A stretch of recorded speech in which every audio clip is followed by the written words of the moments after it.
My name is Dana Whitfield. I'm 33, and I closed a $47 million commercial refinancing deal on a Tuesday afternoon while sitting in a parking lot outside a storage unit because my office building's elevator was broken and I didn't want to climb 6 flights in heels. Nobody in my family knows that number. They don't know any of my numbers. To them, I sell mortgages, which in my mother's vocabulary translates roughly to convinces desperate people to sign paperwork. Somewhere on the social ladder between telemarketer and the guy who resurfaces driveways.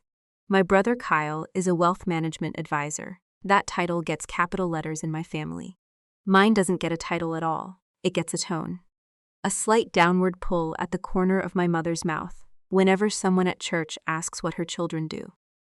Kyle's in wealth management, she says, and she says it slow, like she's laying out good china. Then, if she has to, if she's cornered, Dana's in mortgages. Like she's naming a rash. I used to correct her. Used to say, gently, Mom, I'm a senior broker. I run my own book of clients. I closed 9 figures in volume last year. She'd nod like I'd told her about a coupon I'd clipped. It stopped mattering to me around the time I turned 30. Not because I stopped caring what she thought, but because I finally understood that her opinion of my job had nothing to do with my job. It had to do with what my job did or didn't do for her. At dinner parties, in front of the women from her book club, in the stories she told about her children at Christmas card time, Kyle's title photographed well. Mine didn't. That was the whole equation, as far as she was concerned, and no closing statement I waved in front of her was ever going to rebalance it. I grew up in a house where dinner conversation was a leaderboard. My father, a retired accountant, kept score without ever raising his voice. A lifted eyebrow when Kyle mentioned a client's yacht, a flat silence when I mentioned a client's warehouse. My mother ran the scoreboard out loud. Somewhere around 14, I stopped trying to win and started just trying to survive the dinners.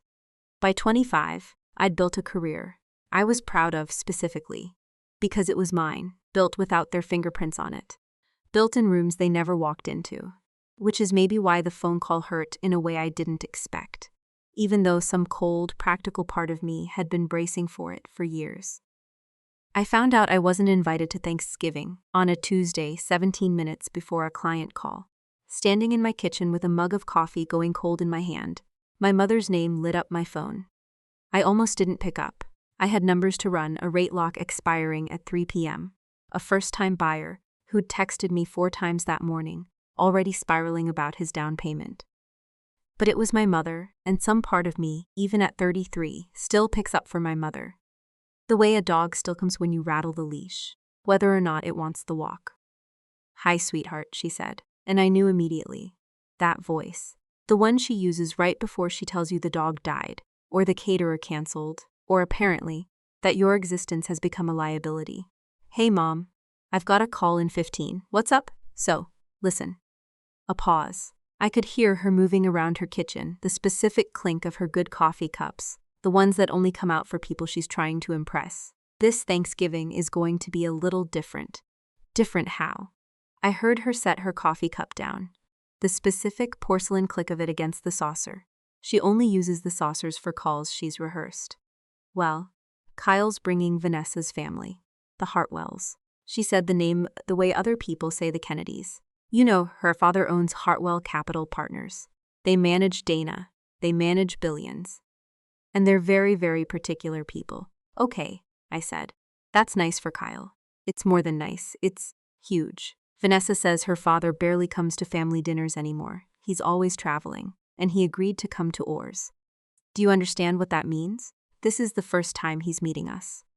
All of us. I could hear the capital letters in the way she said all of us, and I already knew I wasn't included in them.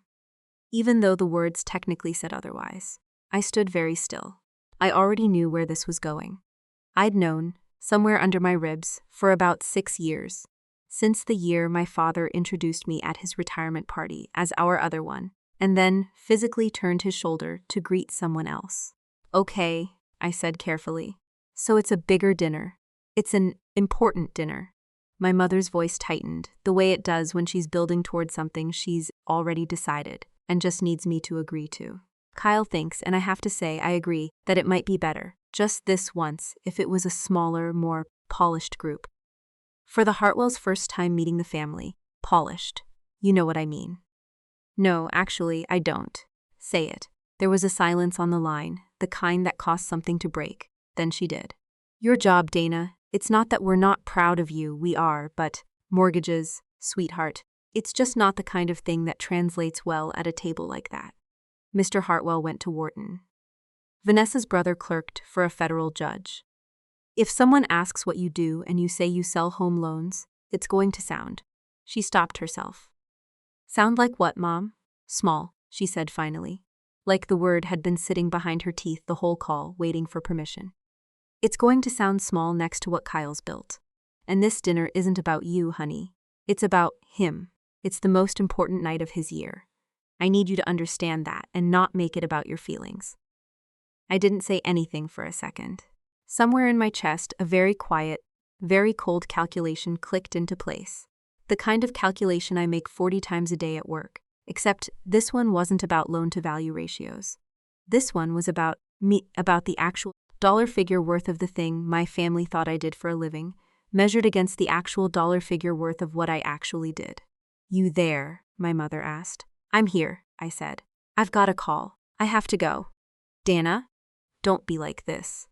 I'm not being like anything, Mom. I have a client waiting. I'll talk to you later. We'll do something with you separately, she added quickly, the way you toss a treat behind you to a dog you're trying to walk faster. Maybe lunch on Friday, just the two of us. I didn't answer that. I hung up before she could say anything else. My hand wasn't shaking exactly. It was more like it had gone very still, very deliberate, the way your hand goes still. Right before you sign something, you've read 4 times to make sure you're not being cheated. I stood in my kitchen for a second. Phone still warm in my palm, and an old memory surfaced the way they do. Uninvited, fully formed, arriving with its own weather. I was 26, home for Christmas, and Kyle had just landed his job at the wealth management firm. His first real job out of his MBA program, a firm my father had actually helped him get into through an old golf buddy. My mother had ordered a cake, an actual sheet cake, from the good bakery downtown with congratulations style. Piped across it in blue icing. I remember standing in that same kitchen, different house, same woman, 3 weeks after I'd closed my very first 6-figure commercial loan on my own, a deal I'd fought for, cold called for, stayed up until 2 a.m. restructuring the terms for. Nobody had bought a cake. My father had said, "That's great, hon," without looking up from the television, and my mother had asked, in the same breath, whether I'd heard back from the dentist about rescheduling Kyle's cleaning, since apparently I was still the family's designated appointment, Skeegers at 26 years old. I hadn't thought about that cake in years. It came back to me now with total clarity. The exact shade of blue icing, the way my mother had cut Kyle the corner piece. His favorite, without being asked. I set my phone down on the counter, face down, and made myself breathe. If you've ever found out exactly how your family ranks you, not from an argument, but from a scheduling decision, you already know this feeling. Drop a comment if you've had your own polished guest list moment. I want to hear it. I didn't cry. I want to be clear about that, because I think people expect the crying part, and I didn't give them that. What I did was sit down at my kitchen island, open my laptop, and pull up the closing file for the deal I'd signed the day before. The $47 million refinance for a regional distribution company, expanding their warehouse footprint into 3 new states. My name was on the top of that file. Dana Whitfield, senior mortgage broker, Whitfield Capital Advisory. Not Kyle's sister, not the other one. My name on a document that would move real, physical buildings full of real, physical inventory into new hands because I had structured the financing well enough that 4 different banks had competed for the privilege of underwriting it. I thought about my father at his retirement dinner, turning his shoulder. I thought about my mother's good china coffee cups, the ones she only pulls out for people she wants something from. And then I thought about something else, something that had been sitting in the back of my client files for exactly 11 days, something I hadn't mentioned to anyone in my family, because until that phone call, I hadn't seen a reason to. Hartwell Capital Partners wasn't just Vanessa's father's firm. It was also, as of 11 days ago, the lead equity partner behind the exact same $47 million warehouse expansion deal I'd just closed.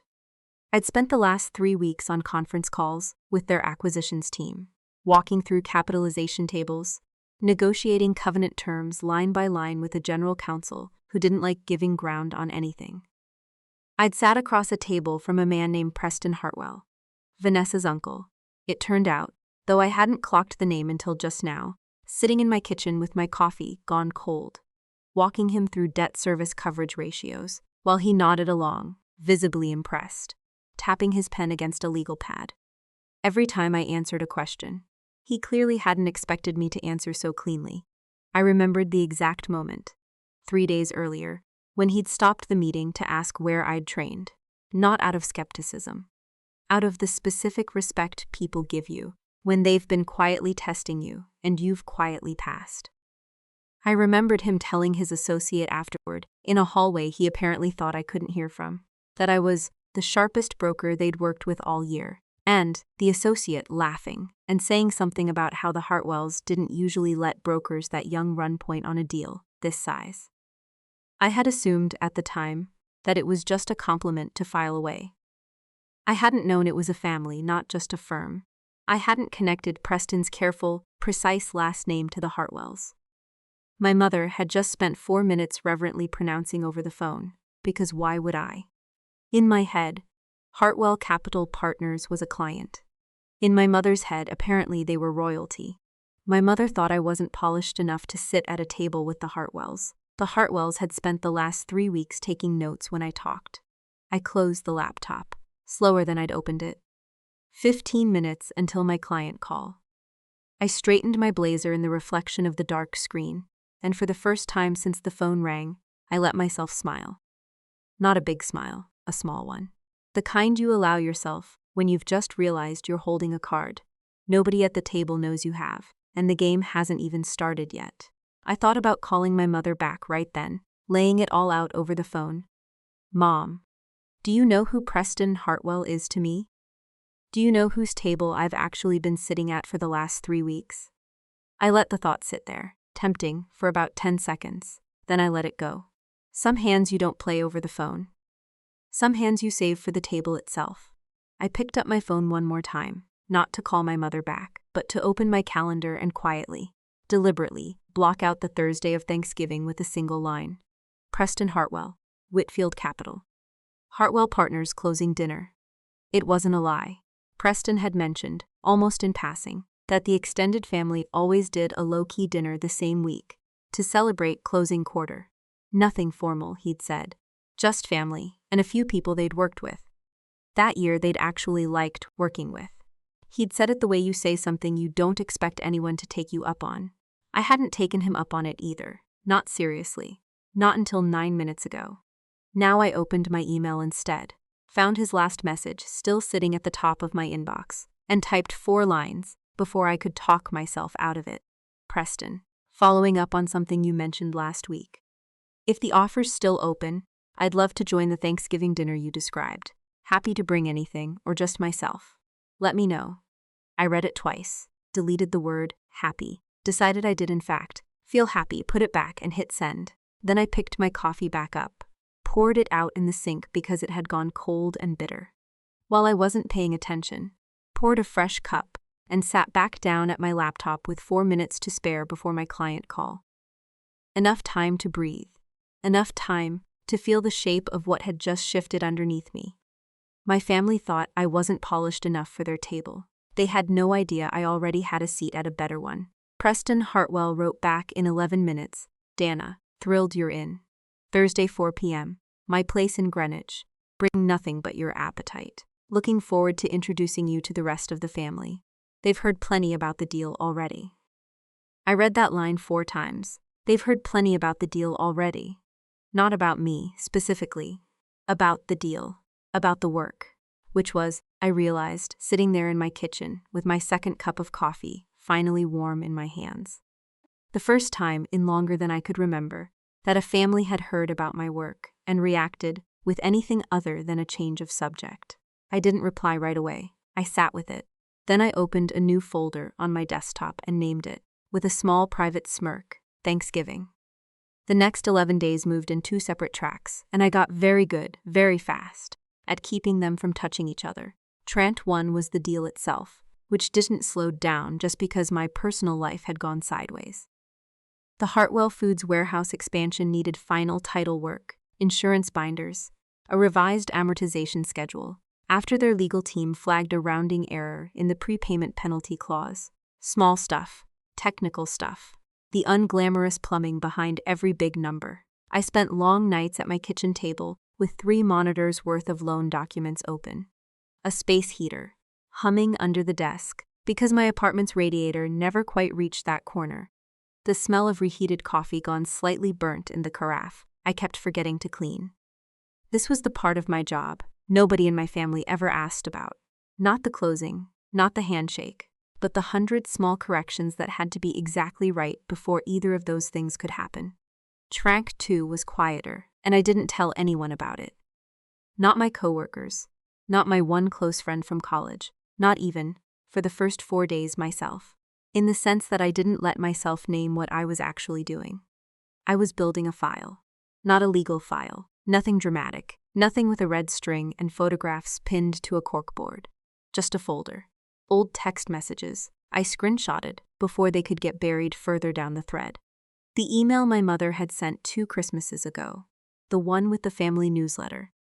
She wrote every year and mailed to 40 relatives, where Kyle's paragraph ran 9 lines and mentioned his promotion, his new condo, and a photo of him at a work gala. And my paragraph ran 2 lines and said, Dana continues to work in the mortgage industry and enjoys hiking. I'd laughed when I first read it.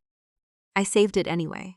I found the group text from 3 years ago where my mother had organized a surprise 40th birthday party for my father and asked everyone to chip in $200. Except me, who she'd asked to chip in $500. Since you don't have kids to save for, sweetheart, you can probably swing more than your brother. I found the Venmo request. I found my own reply, an easy, unbothered.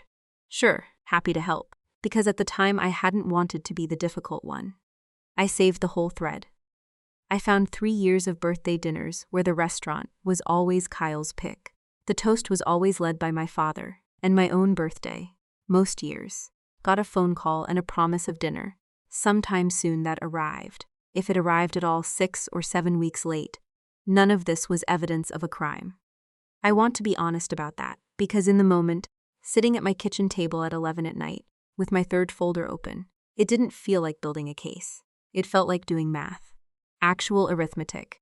The kind I do every day at work, where you take a column of numbers that look random in isolation, and you add them up, and suddenly, they tell you something true about the shape of a thing that no single number could tell you on its own. Individually, none of it meant anything. My mother forgetting my birthday once. That's just a bad year. The uneven Venmo request. That's just one thoughtless moment. The newsletter paragraph. That's just my mother being bad at writing about jobs she doesn't understand.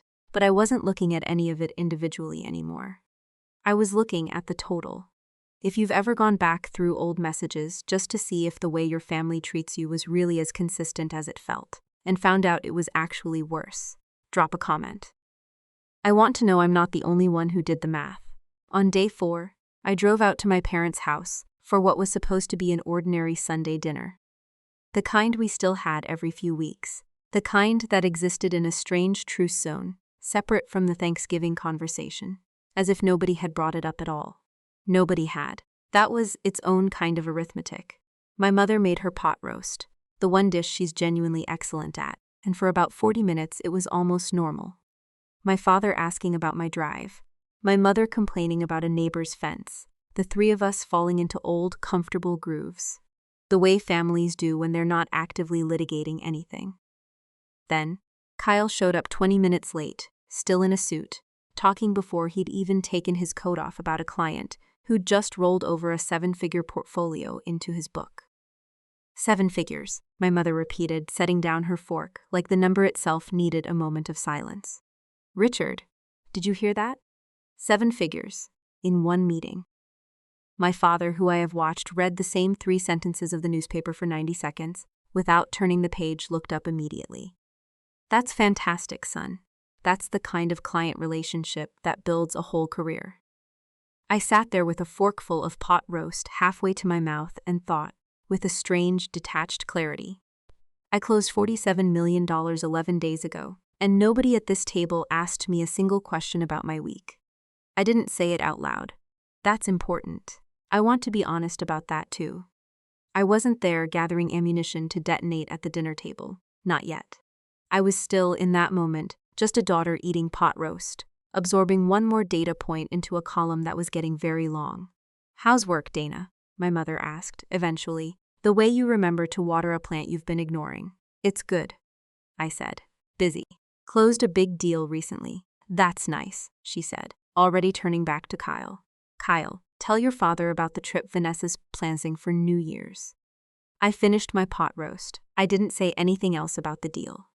Later that night, back in my apartment, I did something I hadn't planned on doing.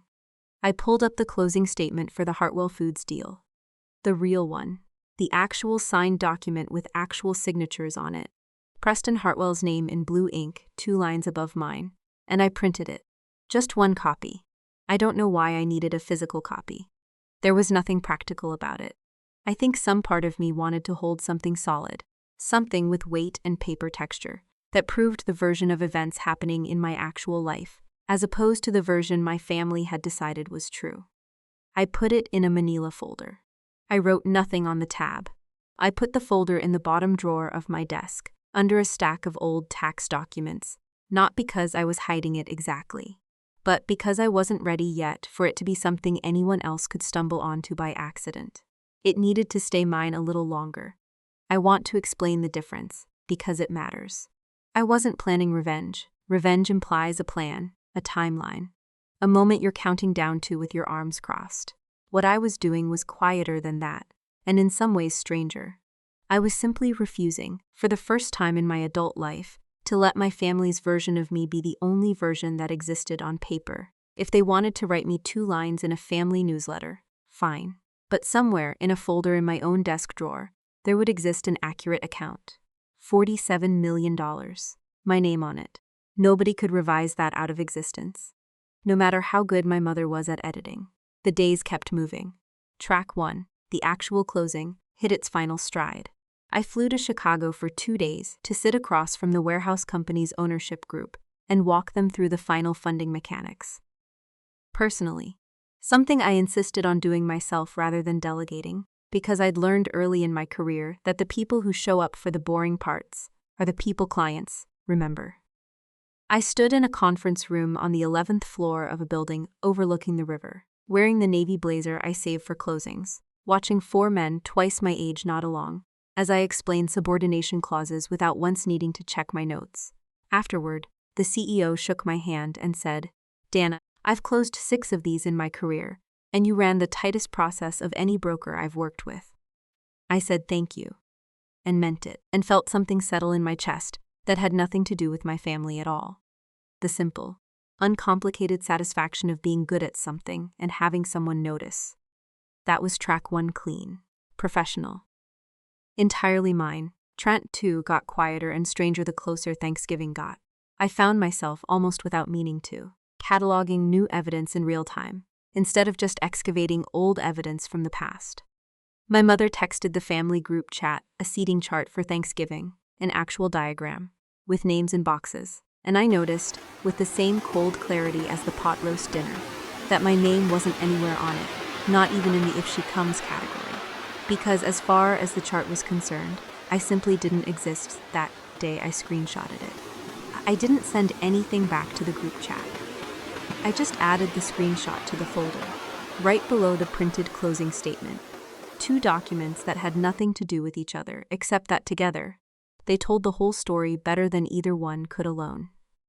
Every family has its own version of a seating chart.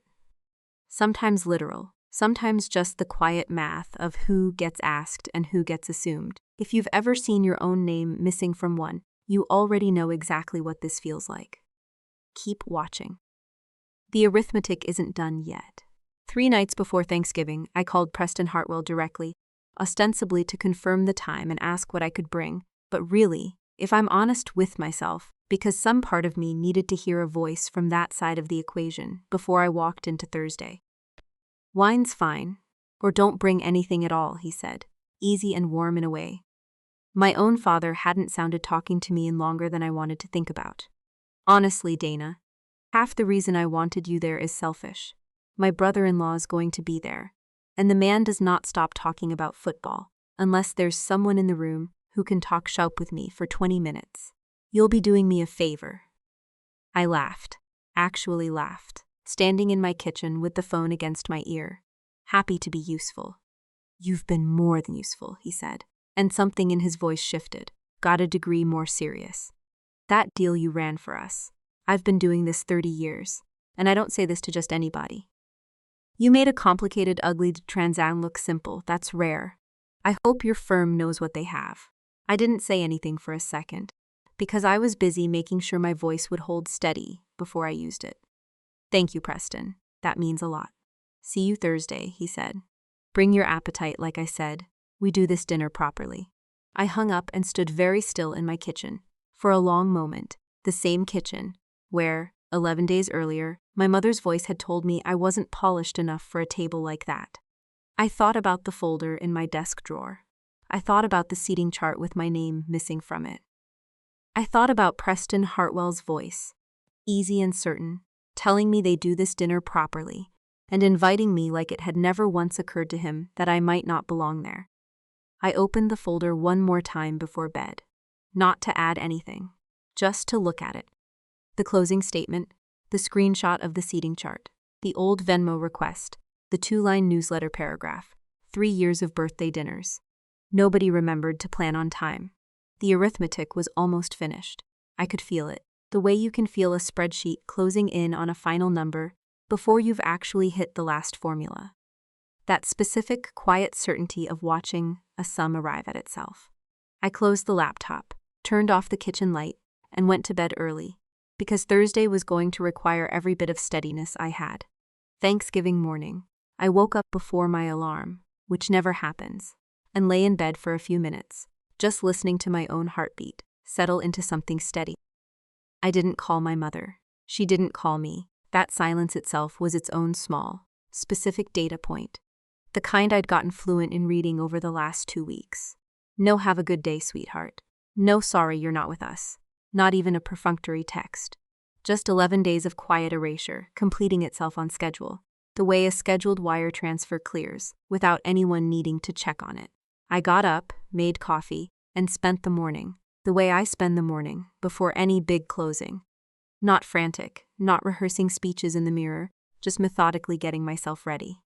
I ironed a blouse I'd been saving, a deep green silk that photographed well and felt, when I put it on, like armor that happened to also be flattering. I did my makeup carefully but not heavily. I looked, when I checked the mirror one last time before leaving, like exactly what I was. A woman who had earned her seat at whatever table she walked up to. The drive to Greenwich took 90 minutes. I spent most of it with the radio off, watching the highway thin out into the kind of tree-lined roads that mean money. The way city blocks mean hustle, long stone walls, gated driveways, the occasional glimpse of a house set so far back from the road. It seemed to exist in its own separate weather system.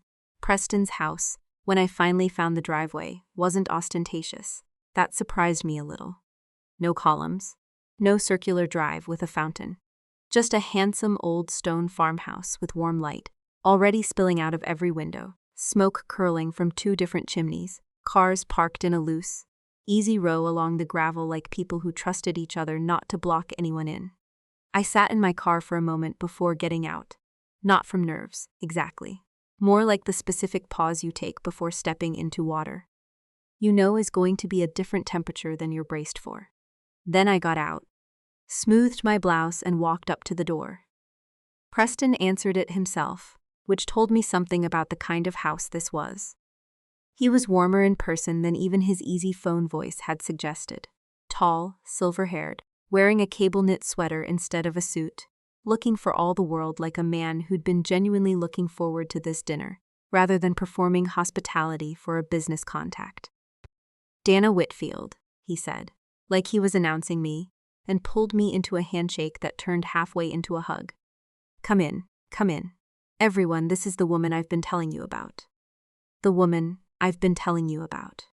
I want to sit with that phrase for a second, because it landed somewhere in my chest that I hadn't braced for. 11 days earlier, my own mother had described me to a room of relatives, implicitly, as someone whose job was too small to mention.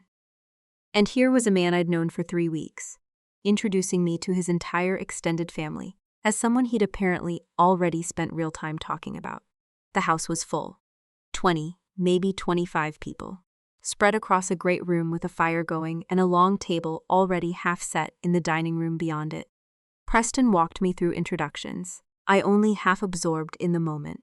A sister-in-law, 2 nephews, a family friend who turned out to be a federal judge, and finally, standing near the fireplace with a glass of wine. A face I recognized immediately with a jolt that went straight through my stomach. Vanessa, Kyle's fiancée, standing in her own family's living room, holding a wine glass, looking directly at me with an expression that took a full 3 seconds to travel from confusion to recognition to something that looked unmistakably like alarm. "Dana?" she said. "Wait, you're Dana? Kyle's sister Dana?" The room, or at least the small radius of it immediately around us, went quiet in the specific way.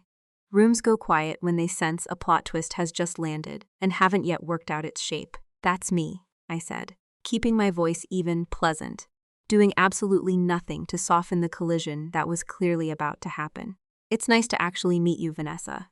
I've heard a lot about you." I didn't know you were coming. "Here," Vanessa said, and I watched her eyes flick toward her uncle, toward the room, doing the same fast arithmetic I'd been doing for 2 weeks, except she was starting from 0 and having to solve the whole equation in real time, in front of witnesses. "Dana's actually the one who ran our warehouse financing," Preston said, oblivious to the cross-current, beaming with the straightforward pride of a man who has no idea. He's just detonated something. "The Hartwell Foods deal I told your father about. She's the broker." I watched it land. I watched it land on Vanessa's face first, her mouth opening slightly, no sound coming out for a beat too long.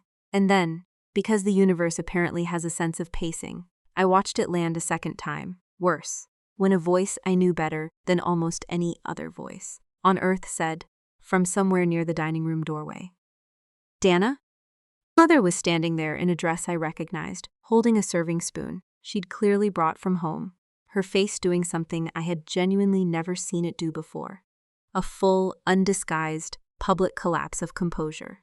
If you've ever watched your family's careful story about you fall apart in real time, in a room full of strangers, you already know there's no way to look away from it. You just have to watch it happen. Drop a comment if you've ever had a moment like this land on you sideways.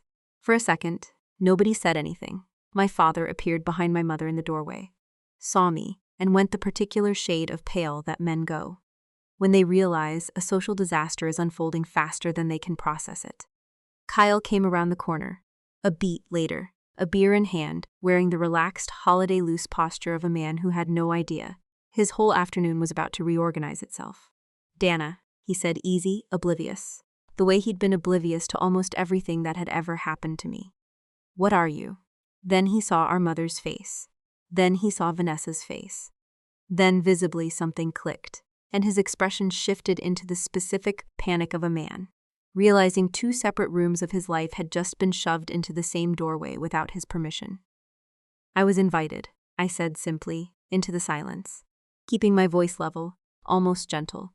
"By Preston. We've been working together the last few weeks." "Working together," my mother repeated, faintly, like the words didn't parse. "On the Hartwell Foods deal," Preston said again, clearly starting to sense, at last, that there was a current running under this conversation he hadn't been read into. 47 million. Closed 2 weeks ago. Dana structured the whole financing package. Genuinely, one of the best brokers I've worked with in years. He looked between the frozen faces in front of him, and something in his expression sharpened. "I take it. There's some family history here I'm not aware of."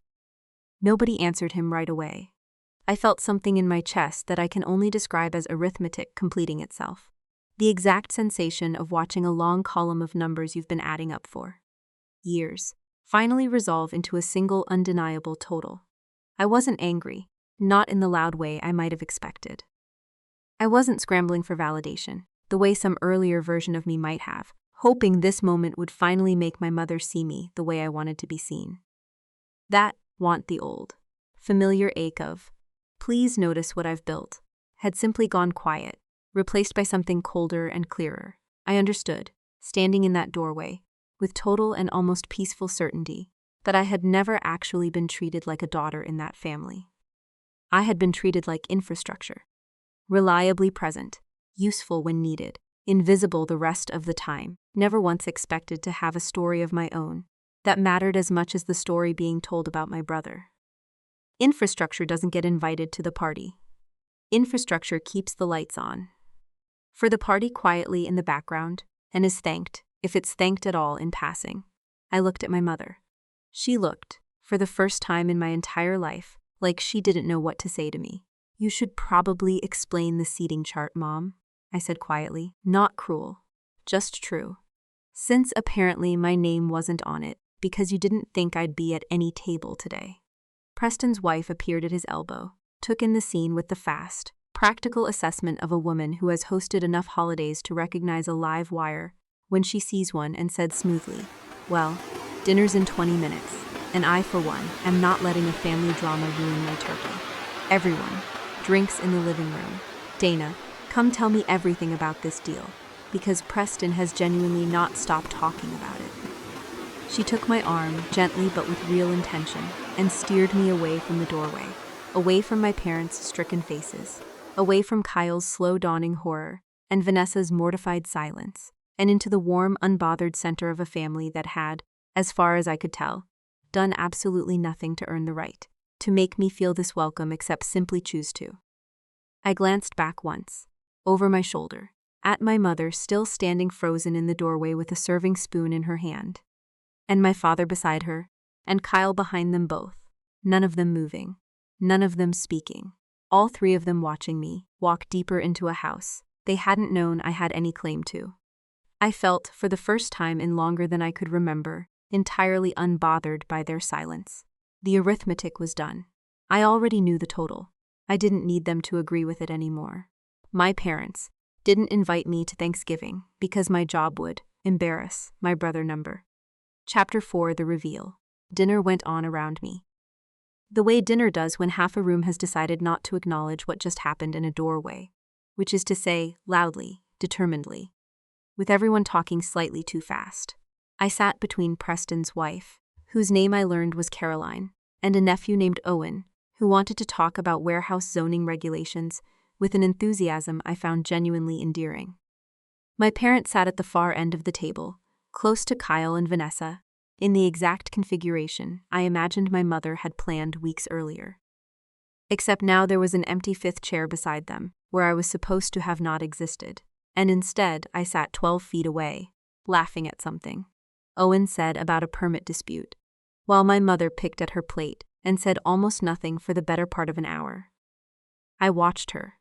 Not constantly, just in the way you track weather out of the corner of your eye. She kept glancing down the table at me, quick darting looks the kind she used to give me across dinner tables, my whole childhood when she was recalculating something about who I was in real time. I recognized the look.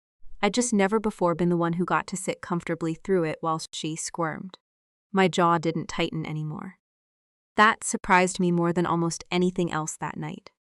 How loose my own shoulders felt, how easily I laughed at Owen's jokes, how naturally the conversation moved, when nobody at the table was quietly grating me against a brother who wasn't even sitting near me. Kyle caught my eye once, midway through the meal, and something in his face had shifted from the earlier panic into something quieter, more uncertain. He didn't come over. Not yet. If you've ever sat comfortably in a room your family never expected you to belong in, you know exactly the specific quiet satisfaction I'm describing. Drop a comment if you've had your own version of that dinner. This story's almost done, but I promise the best part is still coming. The reveal, the real one, came later, after dinner, when Preston stood at the head of the table with a glass of wine and did the thing hosts do at these dinners. A toast, warm and a little rambling, thanking everyone for coming, thanking Caroline for the turkey, and then, almost as an afterthought that clearly wasn't an afterthought at all, thanking me. "I want to say something about Dana, if nobody minds," he said. And the table quieted in the particular way. Tables quiet for a host who rarely asks for the floor. This year, my company took on the biggest expansion in its history. New distribution footprint across 3 states, $47 million of financing. More moving pieces than I've dealt with in 3 decades of doing this. I've worked with a lot of brokers in my life. Most of them are competent. A few are good. Dana Whitfield is the best I've ever worked with, and I don't say that lightly. He looked down the table, found my parents' section without seeming to search for it, and added gently, deliberately, "I understand there's some history in this family about what her career means or doesn't mean. I'll just say, from where I sit, having watched her structure a deal complicated enough that it would have taken most people twice as long. I think whoever's been underestimating her has been making a very expensive mistake." Nobody moved. My mother's face had gone the specific color of someone doing arithmetic. She didn't want to be doing, in public, with an audience. "To Dana," Preston said, and raised his glass. And the table.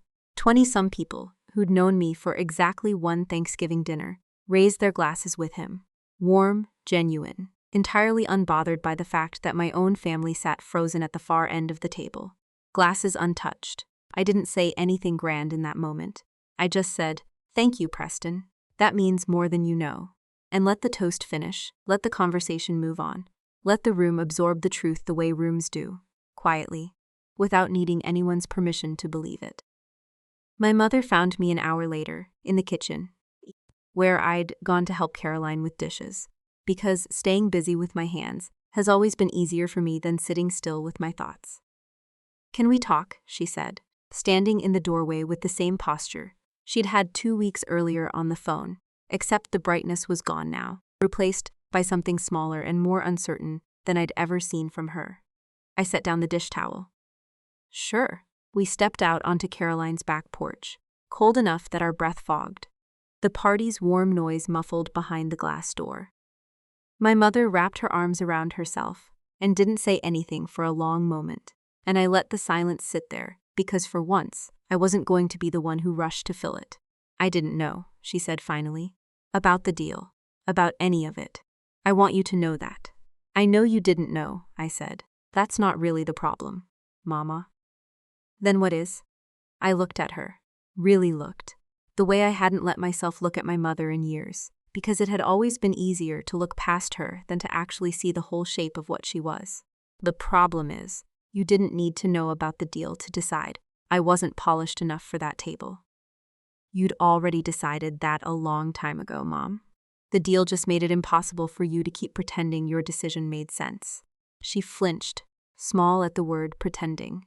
And for a second, I thought she might argue with me, the way she always had, the way that would let both of us retreat back into the old, familiar roles where I apologized for making things difficult, and she got to stay comfortable in the story she'd built. Instead, she looked down at her hands. "I always told myself I loved you both the same," she said quietly. "I think I actually believed that, for a long time. But watching you tonight, watching a room full of strangers, talk about you the way I've never once talked about you at any dinner table in my life." Her voice caught, and she pressed the back of her hand briefly against her mouth. "I don't know how to undo 11 days of a decision that took me 33 years to actually build, Dana. I don't know if I even fully understand how I built it. But I know it's real, and I know I did it, and I'm sorry. I don't expect that to be enough. It wasn't a full accounting. I want to be honest about that." My mother did not, on that cold porch, produce some complete, satisfying reckoning with 33 years of favoritism in one apology. But it was more than she'd ever offered me before, and I found standing there in the cold that I didn't need it to be everything. I just needed it to be true. "It's a start," I said. "I don't know what happens after tonight, but it's a start." My father found me by my car 20 minutes later as I was getting ready to leave. He stood a little apart from me, hands in his coat pockets, the posture of a man who has spent his whole life avoiding conflict and doesn't quite know how to stand inside one, now that it's finally caught up with him. "I turned my shoulder on you once," he said, without preamble. "At my retirement party. I introduced you as our other one. I've thought about that a lot over the years, actually, more than you'd probably guess. I never said anything about it because I told myself it was a small thing, a slip of the tongue, not worth revisiting. He looked at me directly, something raw in his face I wasn't used to seeing from him. Tonight, I understood it wasn't small. It was just one of about 100 small things, and I let all 100 of them happen, because it was easier than asking myself why I kept doing it. Why do you think you kept doing it? I asked, not accusingly, just genuinely wanting to know. He was quiet for a long moment, the cold air visible between us. Because Kyle's success made me feel like a good father without any effort, he said finally. And yours would have required me to actually pay attention. I'm sorry, Dana. That's not a good reason. It's just the true one. I didn't hug him. I wasn't ready for that, and I don't think he expected it, but I nodded, and something passed between us that felt, for the first time in years, like an actual conversation, instead of a performance of one. Kyle caught me last, jogging out to the driveway in his shirt sleeves. No coat, breath fogging fast from the run. Dana, wait. He stopped a few feet away, hands on his knees for a second, catching his breath. I didn't know about any of it. Not the exclusion, not the deal, not the seating chart. I swear to you, I didn't know. I believe you, I said, and I meant it. That's actually part of the problem, Kyle. You never had to know. You never had to ask why I wasn't in the room, because the room was always built around you. You didn't build that. Mom and Dad did. But you got very comfortable living inside it, without ever once wondering what it looked like from outside. He absorbed that, visibly, his jaw working the way our fathers did, when he was turning something over he didn't like the taste of. I'm going to do better, he said. I don't know exactly what that looks like yet, but I mean it. I hope you do, I said. I'd like a brother. I've just never really had one. That landed harder than I expected it to on both of us. He nodded, throat working, and didn't try to hug me either, and I found that I respected him more for not forcing it than I would have if he had. I drove home in the dark with the radio off again. The same 90 minutes in reverse, watching the stone walls and gated driveways give way slowly back to the ordinary geometry of my own neighborhood. I didn't feel triumphant exactly, pulling into my own parking spot a little after 9 that night. What I felt was something quieter and sturdier than triumph, the specific settled feeling of a column of numbers finally resolving into a total you can actually trust, after years of half doing the math because you were afraid of what the real sum might say about you. The truth, it turned out, had never needed me to raise my voice. It had just needed a room honest enough to say it out loud, and a folder in my desk drawer solid enough to back it up if anyone ever doubted it again. I went inside, hung up my coat, and opened my laptop one more time before bed. Not for work, not for the folder, just to look, one more time, at the closing statement sitting at the top of my files. Dana Whitfield, senior broker, $47 million. My name in ink, exactly where it belonged. Nobody was ever going to write me 2 lines in a family newsletter again, and have that be the whole story. I already knew the real one. Now finally, so did everyone else. If you've ever spent years being underestimated by the people who were supposed to know you best, I want you to hear the only thing that actually mattered in all of this. You don't need them to finally see your worth. In order for it to be real, it was always real. Sometimes, the truth just needs the right room, and the patience to wait for it, before it's finally loud enough for everyone to hear.